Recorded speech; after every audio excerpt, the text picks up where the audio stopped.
Yo.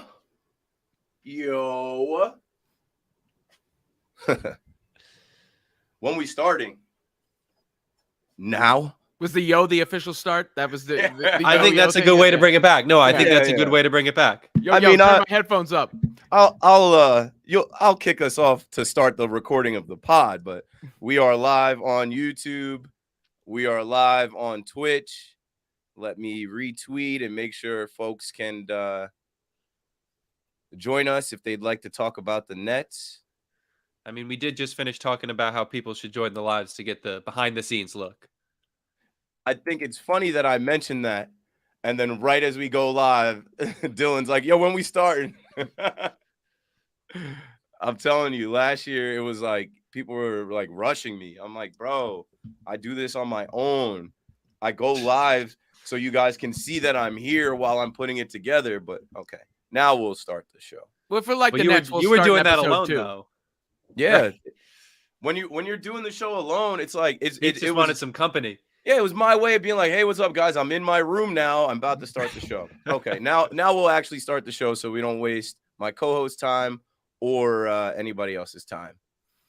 Ladies and gentlemen, boys and girls, yes, sir, Talkin Nets. We are back. Episode 165. There's already been 164 episodes. Keith McPherson, Hudson Flynn, Robin Lumberg, my two new co-hosts. So we have to do some intros. I think we start with Robin first, since Robin is the newest and most famous and most established and credible person on this podcast. Robin, tell us when you became a Nets fan or when you started covering the Nets or having an interest in the Nets, and then, how you became a part of Talkin Nets. All right, the origin story. Here we go. I'll try to make this as brief as possible while still laying all the context, because I've gotten a lot of heat from people on Twitter about this in the past. So basically, I go to college at University of Maryland, intern for Around the Horn, gets me a job in New York. Whoa, I'm sorry. I don't mean to cut you off. Yeah. But longtime fans of the podcast know that I'm a big Terps fan. Oh, yeah. I was there 2000 to 2004. They haven't been good since I left, so I don't know if that's a coincidence or not. But anyway. But not to interrupt. Go right ahead. I go to New York, and, I work my way through the scene and eventually get myself into New York sports talk radio. And I'm a lifelong NBA fan. Always been my favorite basketball, right? But I grew up right outside of Philadelphia and then moved to Maryland when I was 12 and then New York. So I never had these roots of like a team that was mine. I sort of liked the Philly area teams when I was growing up, but then I moved to where they root for the, Commanders, formerly known as another team, when I was kind of liking the Eagles at that point in time. And my dad wasn't hardcore. So I didn't have any of these like hardcore team, into my blood kind of deals. So I get to New York sports talk and no one's ever talking about basketball, and I'm like, New York loves basketball. In fact, I think New York wants to be a basketball town more than anything else. The teams just won't let it. And at that time, the team just wouldn't let it happen. So I start to try to will the Knicks to be good. In fact, I was doing Max Kellerman's show at the time. I was like the sidekick and producer. And we did a bit when they were trying to get LeBron, where we were rooting for the New York Cavs of Cleveland. We even had Mike Brown on as a weekly spot on that show when he was coaching the Cavs, and he was the New York Cavs of Cleveland coach. I would go in their locker room when they were there on road games at MSG to talk to New York Cavs of Cleveland players. So basically trying to will the Knicks to be good. And I would rationalize all these Isaiah Thomas moves, like Eddie Curry, he's got 15 points or more in 10 straight games, or something like that. So I'm just trying to will them to be good, and I'm around them a lot, so I see some of the dysfunction. It's almost like, you ever see the old cartoons with Wile E. Coyote, where a little black rain cloud would follow him wherever he goes? Like, it felt like that's what it was like when you're covering the Knicks. You'd move to one spot. Some of these young guys have no idea. But yeah, I'm dating myself, about. Right? Yeah, you might as well. Was that done by Pixar? No, then I've never seen it. So basically, Linsanity happens, and then all of a sudden there's the black cloud that comes over it. And when the Nets go to Brooklyn, and this is going to sound lame, but it's the truth, I am one of the foremost Jay-Z scholars on the planet, right? So I have an interest in it from a curiosity standpoint, in part because he was the figurehead for it. I know that was just marketing, but then I'm like, oh, there's competition for the Knicks, and there's going to be this rivalry. So I start building up and drumming up that rivalry. And then after a few years and being beaten down by the Knicks further, And I see what the Nets do post the KG Pierce trade, because they basically, the way I put it is that they were emerging from a bomb shelter and rebuilt civilization, right? Because they had lost all their assets. They had nothing. And the fact that they then fielded a competitive team, that D'Angelo Russell year, that year also coincides to when I have some young children. And I'm going, I've always been an NBA fan. I kind of always was feeling the Nets vibe and their color schemes and all that sort of stuff. I'm just going to go all in. I made a public announcement. I am now a Nets fan from here on out. I made the pitch for KD to sign with the Nets as to why he should sign with the Nets over other places. And then, I've been going ever since. As far as joining the podcast, it really, sometimes it's just the way it works. Keith DM'd me. He DM'd me. He was like, yo, are you doing any podcasts right now? We met up. We virtually met up, and, I like the cut of his jib. And then we eventually met up in person, and here I am in one of these 3 boxes. Awesome. And at this point, if you're listening to this podcast on the old feed, stop, search Talkin Nets, and join us on the new feed, because this part of the podcast is going to end. Cut. Okay, now Hudson Flynn, who was on probably 100 episodes or more, tell the folks about yourself, what you've been up to, and how you came back in to Talkin Nets. Yeah, so I think 115. I think 115 is actually the number, because after I left Talkin Nets, after it was almost kind of just infeasible for me to keep going on with it. Longtime fans may know I was finishing out college, and that stuff got hectic. Life stuff, job stuff. Everybody else knows how it goes. No reason to get too deep into that.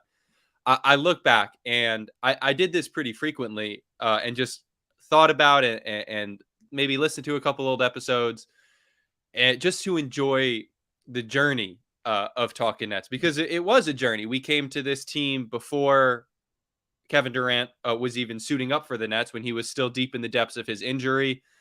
We suffered through that season. We suffered through the bubble, and we finally get through one full season where everyone's supposed to be healthy. The Harden trade happens. Everything's supposed to be going on the right track. And funnily enough, I think I'm picking up the history of the Nets right from where Robin left it. And we come to getting knocked out of the postseason. We all remember Kevin Durant, size, 12 and a half shoe, just one size too big, whatever it ended up being. And the Nets are knocked out. I end up leaving the podcast, and I never liked it. I never liked being gone. But honestly, the Nets weren't the most fun team in the world last season. And I was sad to see that as a Nets fan. And I was also sad to see Keith doing the podcast alone and doing all this great work to keep it alive. And, now comes to me saying that I'm so grateful that he did, because honestly, just a few weeks ago, and, obviously, Talkin Nets has become something different. We're working with other companies now. All of that stuff is big changes. But as things often happen, it came together really quickly. Just a few weeks ago, Keith reached out to me, and obviously he did the same to Robin, and was just like, hey, we built this. We put this together. We spent all of these hours clipping games, doing podcasts when nobody was listening, to build it to the point where now we can really make it happen. And I don't want to spend too much time harping on that, but I do want to say, along with, I'm sure, the rest of the people that are listening to this episode, if it's not your first time, thank you to Keith for keeping it going, so that it could be built to this point where, I'm back on it. We have Robin in, and we're ready to watch the Nets in this season, where we think it could finally happen, where we have our high hopes and high expectations, and we think this could finally be the Nets' year.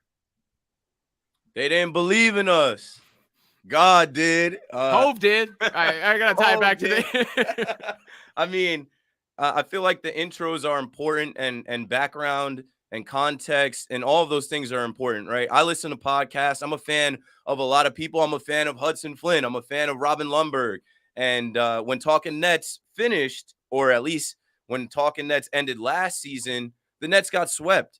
And that was April, and we were going into baseball season, where most of you that listen to Talkin Nets know I have a job that is very deep in baseball and also another job with the Yankees. So like I had to make a decision, right? I ended up being on MLB Network 3-4 times a week. I ended up being on WFAN every night, covering the Yankees. And once the Nets got swept, I had a decision to make. I had owned this brand. I had built this brand with Hudson and, for the community, really, like the fans, the Nets fans that reached out to me, like Talkin Nets Canon. It's my favorite podcast. For the people that supported us from 2019, 2020, bubble season, and then the big three scary hours. And then even last year through the whole vaccine mandate and the Kyrie stuff, and then KD's injury, then the Ben Simmons Harden trade.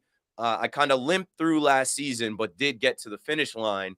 And getting to the finish line, I had a decision to make about what to do with this. Do I scrap it or do I kind of put it on hold? I put it on hold. I froze it. You know how you have like a gym membership, you can freeze your account. I froze the account. I froze the YouTube, the podcast, and all the social channels. I didn't delete them. I just kept them until I could figure out how to bring the show back. And we don't have to get too deep into it, but you need to know that this is not a John Boy Media production. This has nothing to do with John Boy, has nothing to do with John Boy Media, but that's where we started, right? The name Talkin Nets came out of Talkin Yanks, Talkin Knicks, Talkin Giants, Talkin Baseball. The John Boy Media people that are listening understand. I left the company a year ago. Hudson left the company a year ago, but we brought Talkin Nets with us and we kept the name. And now this is going to be produced by Odyssey, which is the company that I work for under WFAN. So if you're listening, that is the background and context of, who you're listening to, what this show or where this show came from, what this show had to go through to get to here. And I think that's enough of the intros. We just smoked the first 15, 20 minutes on that. So without further ado, let's get into it. And I'm sure as we do more episodes, more information will come. And, you guys that are already in the chat, you guys know the deal.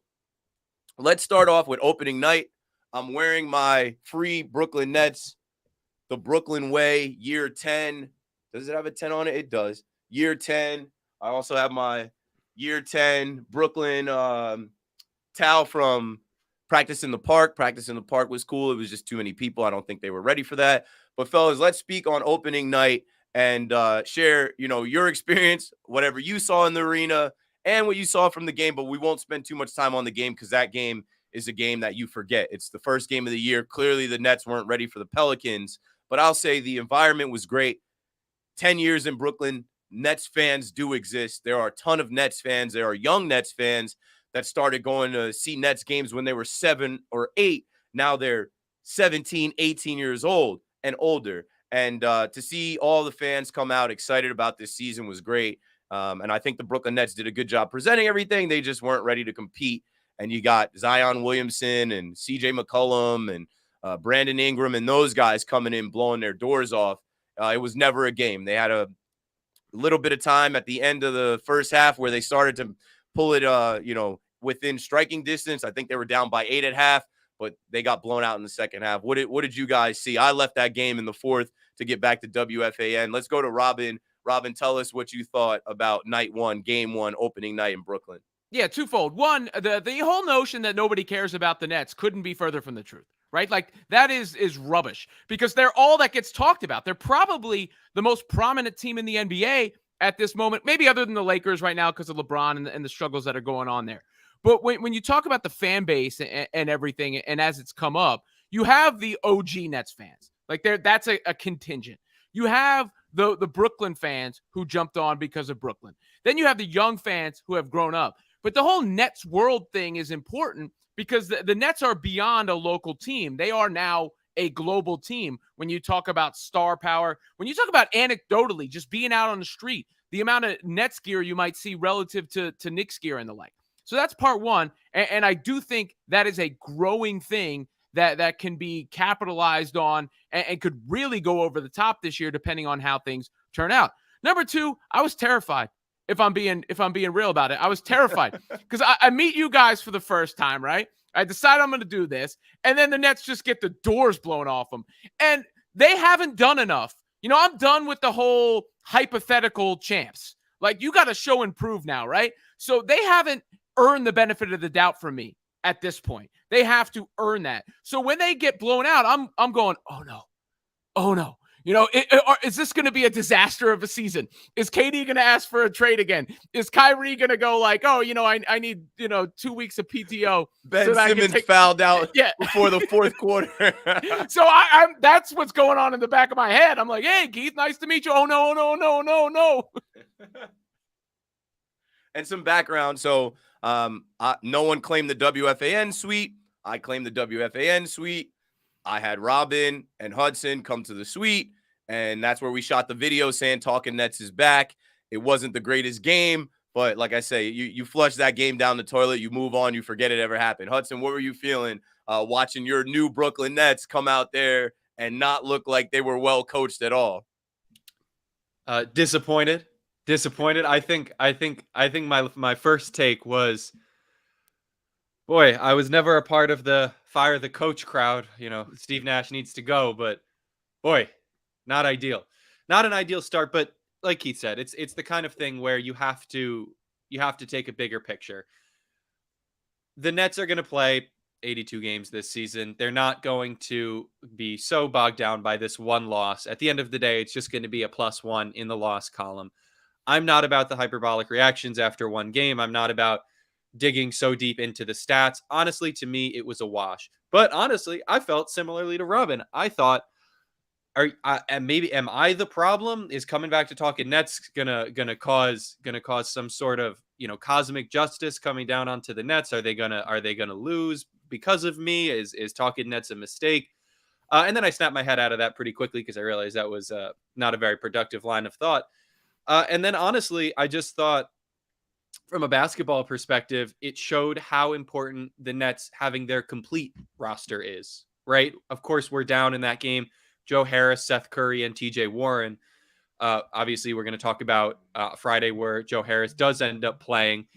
But you could see it on the court. And I remember one of the first, real basketball conversations Robin and I had was talking about how there was a lack of spacing, about how everyone was clogging the floor, about when you had Nick Claxton, who did have a good game on the boards, and Ben Simmons on the court at the same time, it clogs the middle, it clogs the paint, and you can't have that with the way the Nets play. But that's something that needs to be solved. Maybe a bigger thing to look out for. But honestly, my biggest takeaway was just happy to be back. Happy to be back in Barclays. Happy to be back talking about the Nets, even if it's not too fun of a game.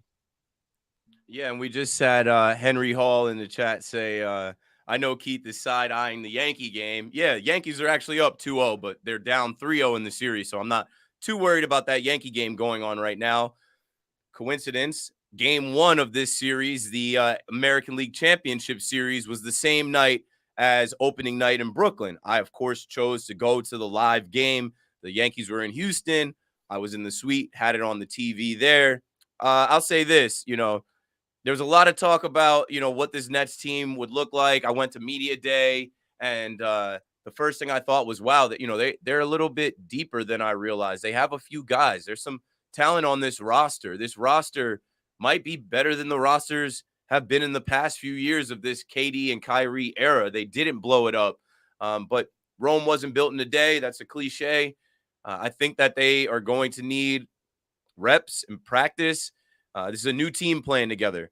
What I would say about the first game, they got smoked. I think the Pelicans are more of a complete team. They were a playoff team last year, and then you add Zion Williamson, who scored 25 for them. Brandon Ingram had 28. McCollum had 21. Trey Murphy had 16. They were having their way with the Nets. You get 32 from Kevin Durant.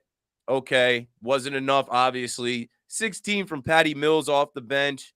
And then you get 15 from Kyrie, 13 from Nick Claxton. Claxton looked good that first night, and I think that's a good way to segue into game number 2. Friday night live. You get the Toronto Raptors, another playoff team from last year, another team that I looked at as more of a cohesive unit, a good head coach and Nick Nurse. So I'm looking at the Nets, and I'm thinking, okay, they lost that first game. If they lose this second game, then there's going to be some panic, right? I'm looking at the Nets like they can't lose the second game, but there's a chance that they could lose the second game because of the opponent that they're facing. In my mind, I thought they were more of a finished product, but it's early on in the NBA season. What were you guys thinking the second game? Friday Night Live, they got the Joe Harris t-shirts. We learned that Joe Harris is going to be activated and that he's going to play, and the Nets needed to bounce back, and they did. Well, first of all, if you're side-eyeing the Yankees and you still want to go, you could probably get tickets for $5 at this point. So, right after I don't pay for tickets anymore. Head up there. But, when you talk about that game, Hudson brought it up before, and he said you don't get hyperbolic this early in the NBA season. And that is correct. It's an 82-game season. It is a grind, right? But for the Nets, that was as massive a win as I think it gets in Game 2. Because of what I said before about this team not proving it has a chin, not spiraling out of control, not starting the Steve Nash, fire rumors after 2 games of the season, not everybody saying, Ben Simmons is a bum and is adding nothing to the team. So that was a big win just from a deep breath standpoint. As far as from a tangible standpoint, the Nick Claxton thing, that could be a revelation. I mean, that guy. I think he's here. He's here. Young Clax.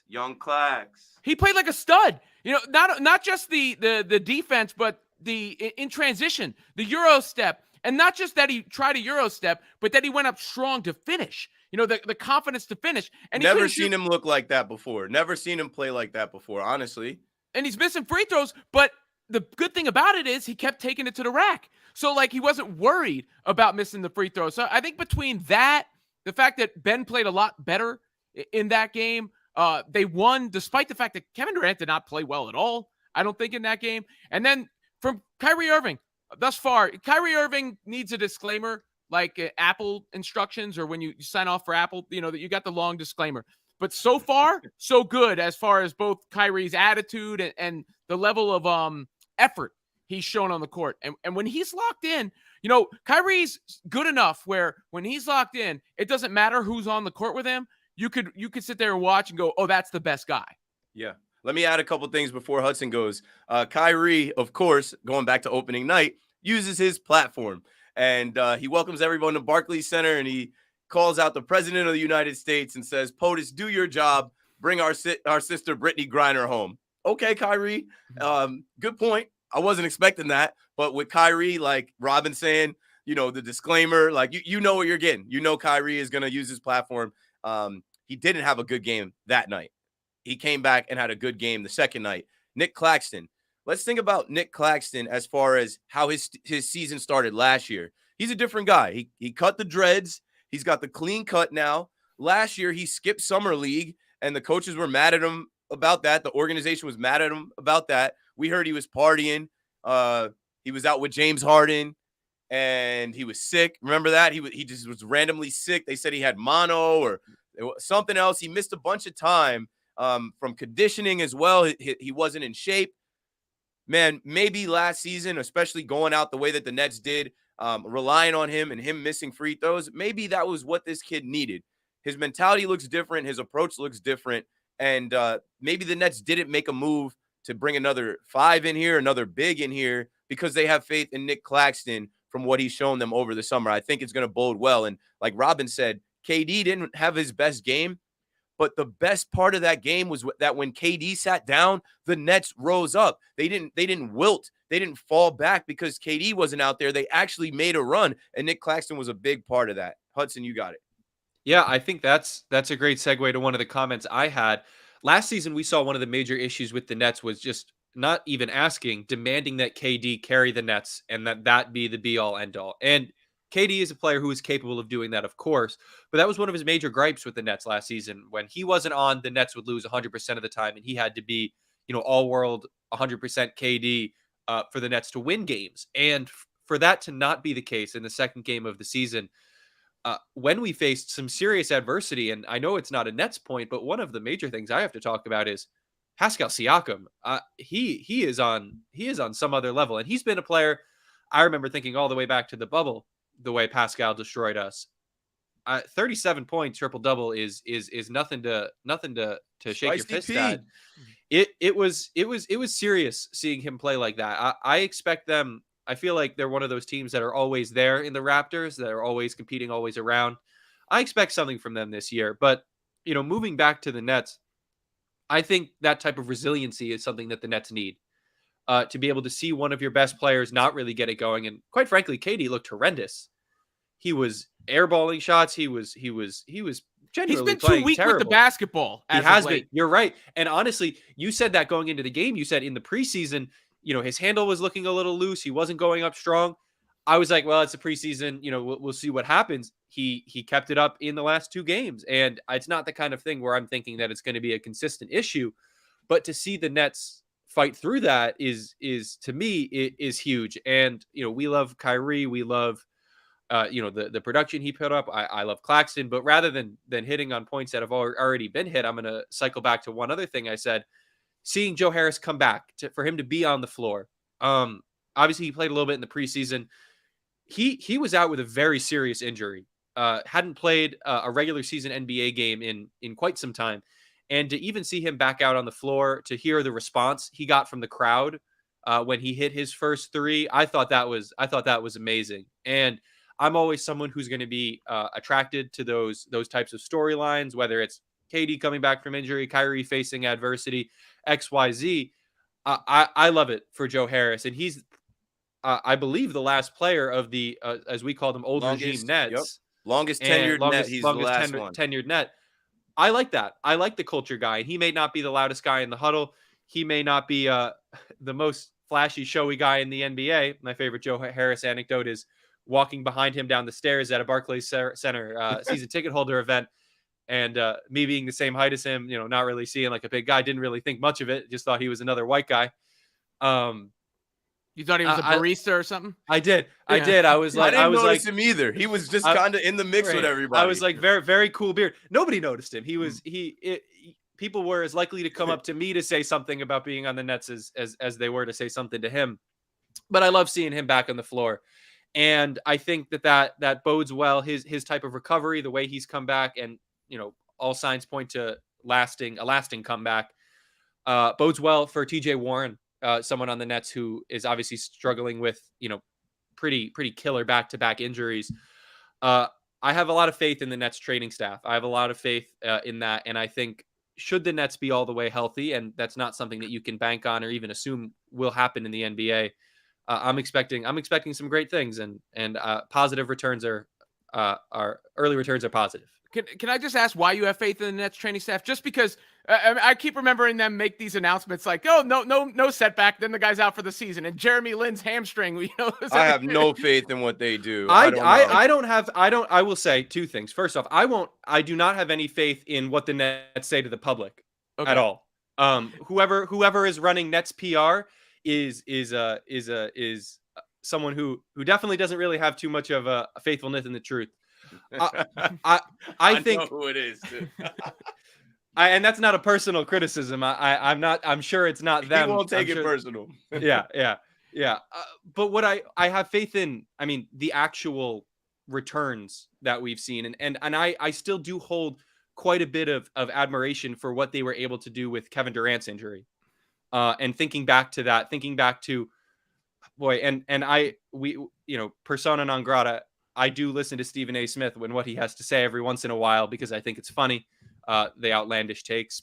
And I remember him saying that he put it on 10% that Kevin Durant was going to be able to come back from his injury at 100%. And seeing the season KD put up after injury, that gives him a lot of clout in my head, if I'm completely honest. And so I'm holding on to that, and I am the forever optimist. And I will say that I think there's a chance for them to prove themselves right after some pretty fair debacles the last season. Well, TJ Warren would give him a third guy who could create his own shot, right? Like that would be a big addition there. Exactly. I see Champagne Poppy in the chat. It's probably a different Champagne Poppy that I'm used to seeing online. But he said something about O'Neal fire. That's one player we didn't mention. And that's a sign of trust on that play. The fact that Kyrie trusted him, I think O'Neal even turned to him and said, I told you, like rewarding the fact that he threw him the basketball. That's the kind of thing he wasn't having a good shooting night. If I go back to the box score, I think that was his first 3 he made, and he was 1 of 6 before that shot.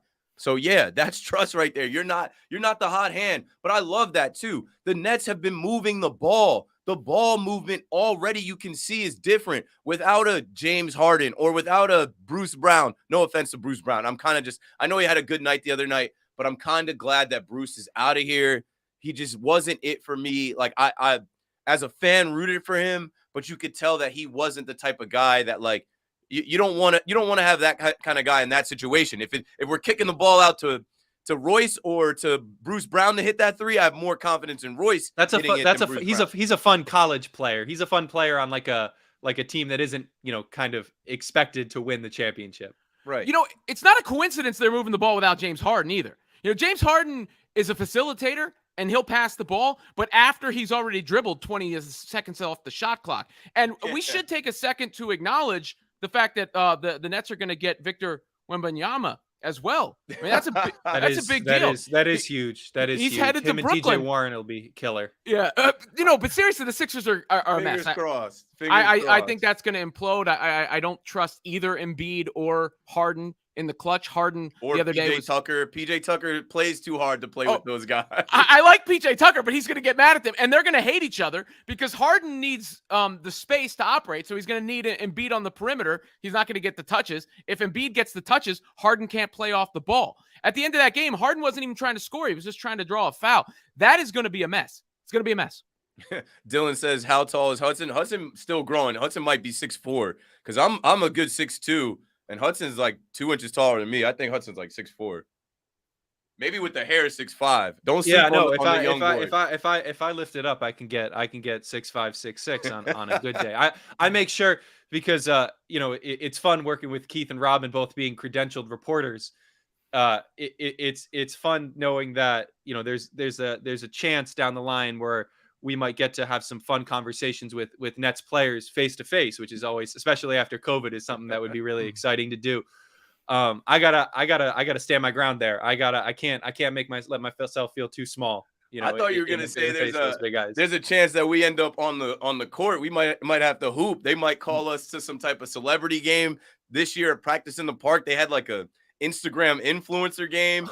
I don't know who those people were. I'm gonna be honest. Could not name one of them. That was the first year that they did that.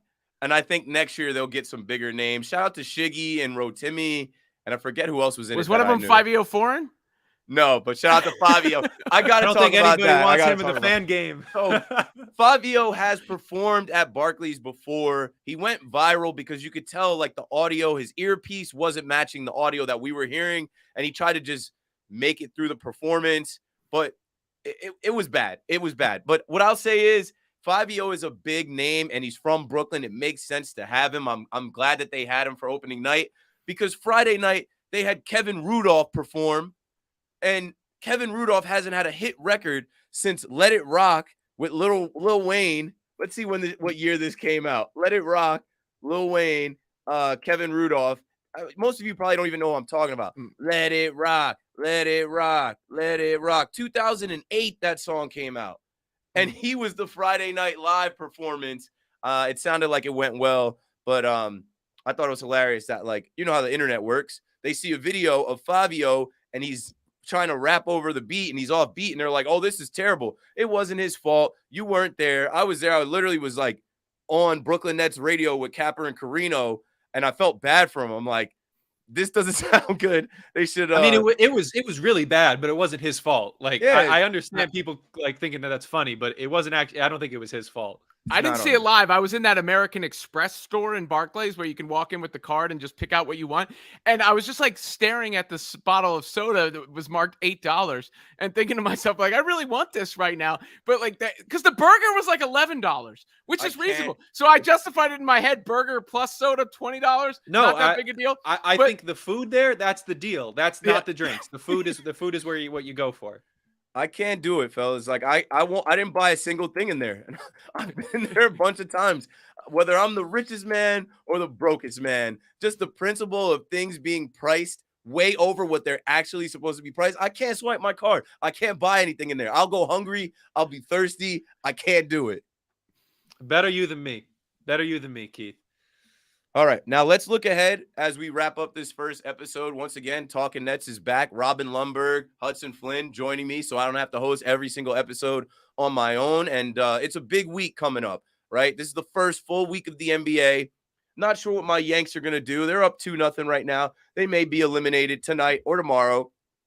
It's going to give me a lot of time. It was so cool last week to come home late after I did the radio, I think Friday night, sitting in the bed or laying in the bed at 3 a.m. I go click through the channels and I'm like, oh, League Pass. I have League Pass. League Pass is back where you can watch the rest of the league. Like Jakob Poeltl got to the line like 20 times. I was watching a little bit of that.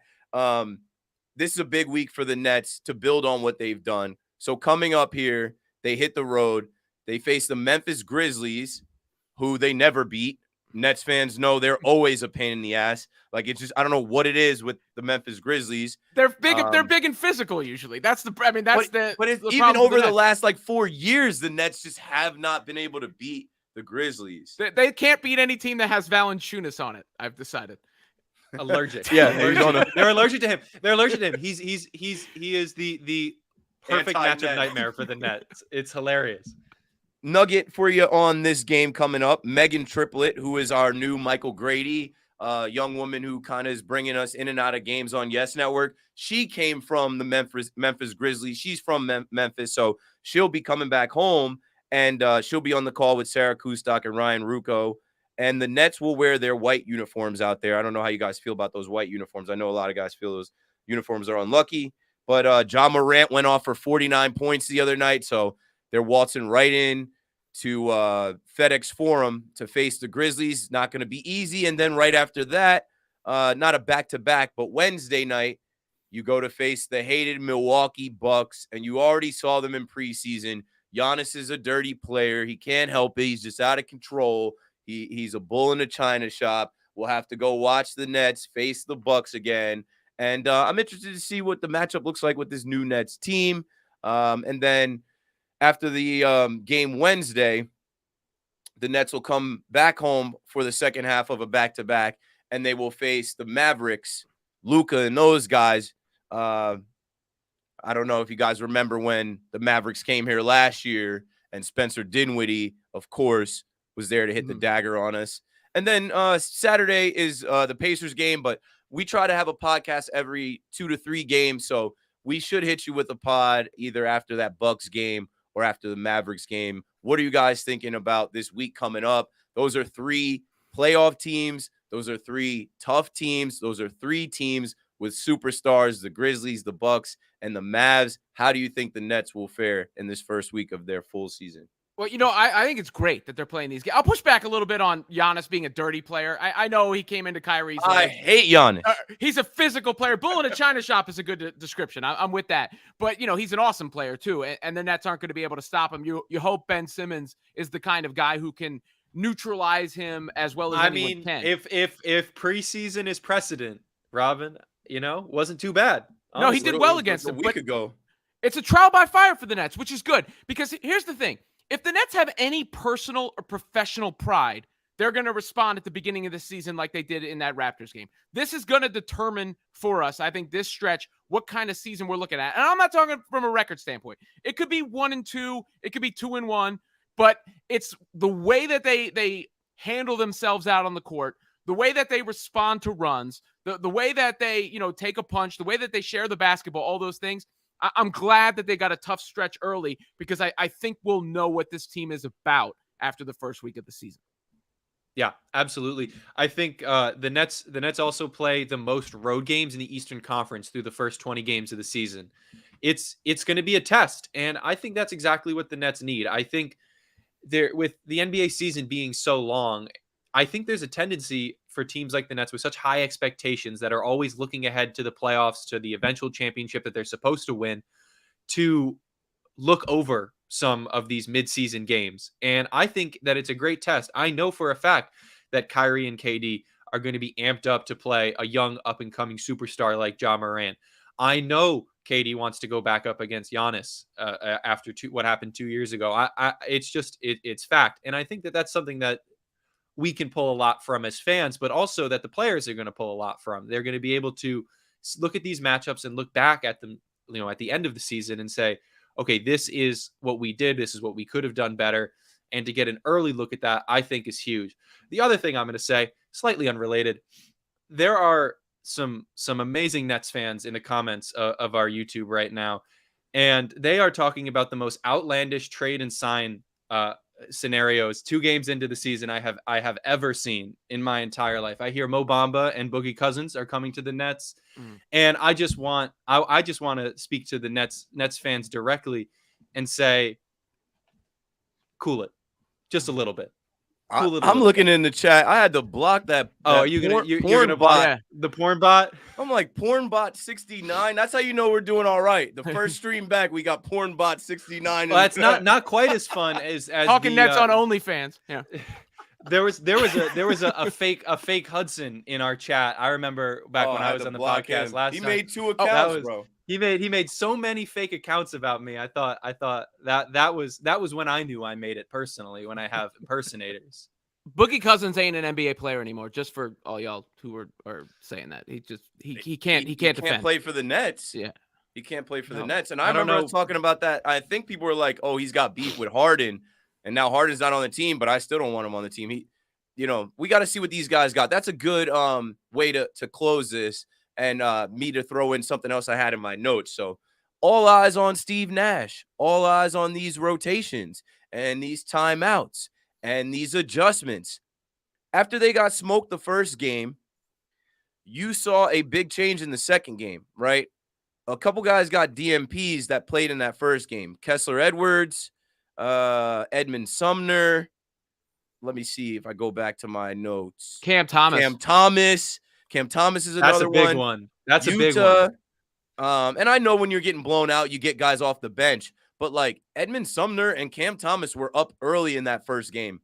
So that tells you they were part of the plan in the rotations. Then they weren't a part of the plan against Cam Thomas was our first guard off the bench. I was screaming for him to get pulled in that game. He did not belong. He didn't look ready. But I'll say this. When you look at a team that has OG Anunoby, Scotty Barnes, Pascal Siakam, maybe, and even Gary Trent Jr., Precious, Achua, maybe they were thinking about size. There's a lot of talk about the Nets lacking size and not having the guys in the starting rotation or coming off the bench to match up against the Celtics. So I'm paying attention to who gets up, when they get up, and how Steve Nash deploys these guys, especially with help on the way. I saw someone ask about Seth Curry. He's out with the ankle. I don't know when he's going to be ready. They said he's expected to play at some point, but it's not known exactly when. And TJ Warren is on the mend, and he said that, he feels good about his progress. So we hope to see both of those guys maybe next month, I'm but pretty before sure he the end of the soon. year. He sent out one of those classic soon tweets. So more help is on the way. We will see this roster. I know you guys are already thinking trades. I was thinking trades too. I'm like, we need another point guard, maybe another big. But that's what happens when you see, your team and you overreact right away. This will be a good measuring stick. This will be a good barometer for what the Brooklyn Nets have and don't have after we see them face the Grizzlies, the Bucks, and the Mavericks. We'll be back with another episode sometime between the second or third game, or maybe after the third game, whenever we can plan to get together. We're going to try and do this with all three of us, 3 hosts. We appreciate you guys for joining and keeping the chat going. The chat was rocking. Tell a friend to tell a friend. Talkin Nets is back. Subscribe to the pod. It's brought to you now by Odyssey. When you look for the pod, Talkin Nets, look for the logo that says Odyssey. The old feed I'm going to shut down, but you can expect to find us on YouTube, the same channel on Twitch as well. And like I said, every 2 to 3 games, we'll be delivering an episode. So you can expect probably 2 episodes a week. And this episode will get chopped down into smaller segments. It's good to be back. Any closing words from Robin, from Hudson, before we shut this thing down? You want to go first, Hudson? You're an OG. I like the deference, but no, I like the rotation that we have going on now. No, not too much to say other than I really appreciate all the support, all the love in the comments, all of the love we've seen online. I think that's really awesome, especially after last season not being the most fun season, to be able to hop back into it, like we never left, or like Robin isn't, here on his first episode. It's been amazing. So thank you, everybody. Look, we all like talking about this team, right? Like I said earlier, I'm done with the hypothetical banners and all that stuff. So they got to prove it to me. But I think they have a high ceiling. They still, anytime you got the kind of guys that they have on the roster, you've got a chance to have a special kind of season. So, that's what I'm hoping for. And that's why I'm here. Yeah. And, piggybacking off of what Hudson said, I know that this community exists. I know that there are Nets fans that listen to Talkin Nets as their podcast, as, they follow us on Twitter as their source for Nets content. That's why I didn't let it die, and we're back. So give us some time to, really get our feet under us and get this thing back rolling again, and give the Nets some time. They got a lot of guys that are going to grow through this season. Day'Ron Sharpe is a guy I definitely need to see him grow this season. Ben Simmons getting back into the NBA. I can't wait till he feels comfortable and can get back to, being an all-star. And, it's going to be a fun year. We don't know if it's going to be a championship year, but at least this year we have a team. We have a full team that can develop chemistry, that can build, so that when they get to April, they have all of these reps and experience together that last year's team lacked, that last year's team didn't have. All right, that's all we've got. We've taken up enough of your time, but thanks for joining us. Coming up, we've got 3 games this week, and we'll deliver a couple pods as well. Make sure you're following us on Twitter, on Instagram, on Twitch, on YouTube. That's all we've got. We end this the same way. Let's go Nets. Let's go Nets. Brooklyn.